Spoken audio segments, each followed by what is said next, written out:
कपत मैया एलौं शरण में, एलौं शरण में, नयना से झहरैया नूर। कनैत कपत मैया एलौं शरण में, एलौं शरण में, नयना से झहरैया नूर।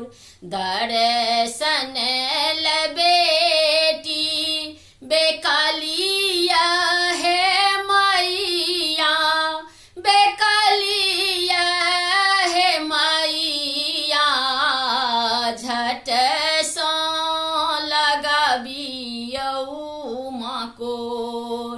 लिखलौं कोना माहे हमरो करम गति, हमरो करम गति, हमारा दुख नाही ओर, हमारा दुख नाही ओर। जनमहि सबर सुख दे लगे मैया, गे दे लगे मैया। अब की बनल कठोर, अब की बनल कठोर। लिखलौं कोना माहे हमरो करम गति, हमरो करम गति, हमारा दुख नाही ओर। दिहा नवादा निवासिनी मैया, हे हैयाट मैया, महिमा जानै सब तोर।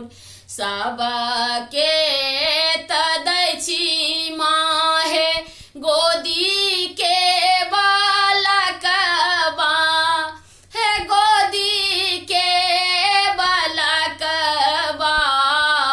जगह भारी में अछि शोर। लिखलौं कोना माहे हमरो करम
लिखलऊँ कोना माहे हमरो करम गति हमरो करम गति हम